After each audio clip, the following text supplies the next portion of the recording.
Now, it's 2017 and there are women at the top of politics and industry all over the world. But surprisingly, in India, millions of women are dropping out of the workplace.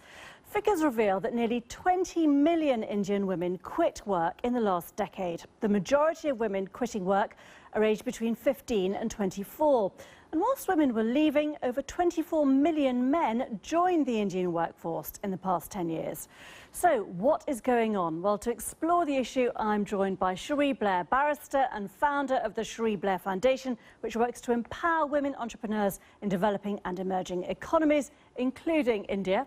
And Ranjana Kumari also joins us from Delhi. She's director of the Centre for Social Research and someone who's passionate about women's rights. Thanks, both of you, for joining me today. Cherie, you've just come back from India. I have, yes. Your foundation works a lot there. What are you finding? And can you explain this bizarre drop in women working? Well, I think part of the explanation is a good one, which is that more girls are staying on in school, and therefore, instead of going into the workplace, they are being educated. That counts for 30% of the figure, so that's something that is positive. The problem is that educating girls at school and then to university and then not enabling them to use the skills that they've learned to go into the workforce is obviously not just a personal tragedy for the girls themselves, but also a real dampener on India's economic progress, because the more women come into the workforce, the more they can contribute and the more the economy can grow. And Ranjana Kumari, if I can just bring you in Delhi, you've worked on this issue for many years. What do you think is the main problem, or is it quite diverse? Well, as you know that 10% women have really gone out of the workforce, and work participation rate has gone down by 10% in India. So it's really, there are multiple reasons. One, of course, is that majority of the women are in the informal sector labor force, and also the formal economy has become more technology oriented, and there's more, stronger skills that you need, technical skills you need to join those. After liberalization, there was a kind of growth spurt in women joining the new economy, but then to build their capacity to sustain themselves in the labor market and also to be able to continue to get more employment in labor market has not happened. As a result, a lot of women have really not been able to stay there. And secondly, also that there is, though there is not much evidence-based data that we may at the moment be able to produce, we are doing the research to find out that there's a growing scare in terms of violence against women in public places. There have been many incidents where women have been targeted when they came from workplaces or they were going to workplaces, and this is really has happened in last decade. There is a growth in these kind of violence. So perhaps there is a reason that there is a bigger dropout because of social pull factor. Right. Okay. Well, Cherie, I know your foundation works a lot with technology. It's something that you're personally interested in, isn't it? But it's something that perhaps women are less keen on than men. Well, I think that's just social conditioning, if you like. I think if you give women the tools to use technology, they use it very well. For example, in our mentoring platform, we have 250 mentees from India and 115 mentors from India. They're all using the technology because it's a global platform and it's based on the internet. And a number of those women are actually in technology businesses. So women, if they have the chance, the problem is women, particularly poorer women, don't get equal access to technology. So way back in 2010, my foundation commissioned a report with the GSMA which showed that women did not get equal access to mobile phones. And even just recently, leaders in Gujarat saying don't let single women have a mobile phone because that may allow them to make choices that perhaps their parents don't want them to make.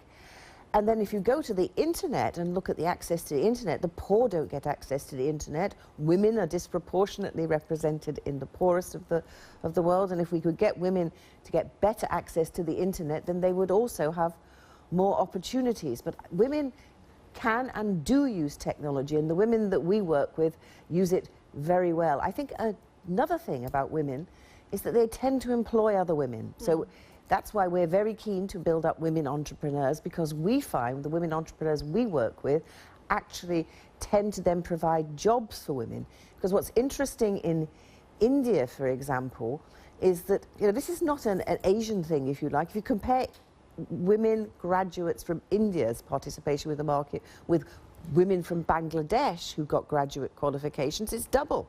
The Bangladeshi women are going more into employment. Or look at Indonesia, the Indonesian women even more so. So this is not something inherent in women. This is about the social and the pressures and the assumptions about women, and indeed it is definitely also about the concerns about protection for women that make a big difference. Ranjana, I mean, women and family is incredible. The role of women in supporting the family in India is culturally very important. Is there not a risk that we sort of undervalue that? Because, you know, who looks after the children? Who looks after the ageing parents? If all the women are pushed out into the workforce, it is very specific to India, isn't it, that value on family? Well, I do agree with you that value for sustaining the family in India is very important, and family as a social institution is very core to Indian society. But that does not mean that women should not get the equal access and opportunity to get into the job market after education. And also the problem with the new economy and after the growth that we have witnessed, that one income is not enough to sustain family standards that people are looking for. So certainly two income is important, and that is why the women have to go and work. And also when women are going and working, then we did a study on women managers, and we have realized that because of the social pull factors, they are not able to go for promotion because they'll be transferred, their children are studying, and the shared livelihood, shared family is not the idea that has been still institutionalized in India, where both men and women are equally contributing to the family. One more point that I agree with Ms. Blair, that, you know, women are, when getting trained and when getting access to technology use, they are doing phenomenally well, and that is what happened with the new economy. But at the same time, women are just only 27% on the use of Facebook and Twitter, all kinds of internet-based services which can promote their enterprise if they are getting into small businesses, self-employment, but they are really not getting that kind of access at the moment. So really, even in the technological revolution that we are witnessing with cyber revolution, women are getting left behind. Not only that education skill, but also now with the use of cyberspace, they could promote themselves, but they're getting left behind. So I do think there is need for a very serious intervention. Family is important, but access to work and also, you know, the equal access to work is equally important. Okay, Ranjana Kumari, I know you've had a big day today because you've been pushing more access for women to Parliament as well. Thanks very much. We're going to leave the India part of our discussion there for now, but very good to speak to you there live in Delhi. Well, Cherie, your charity, I know, works around the world. Yes. Brexit here is obviously massively, hotly debated. It's a year on since the referendum vote. I know you think that Brexit is going to have an impact on women's employment here too. Well, it certainly could have an impact on women's employment here, in particular rights for women at work, whether it's the maternity rights, whether it's rights for part-time workers. Now, in the 1980s, as I was very active as an employment lawyer, doing cases, and at that time in Mrs. Thatcher's government, there wasn't that support, actually, from a woman Prime Minister for women's, in the way, actually, our current Prime Minister does give that support.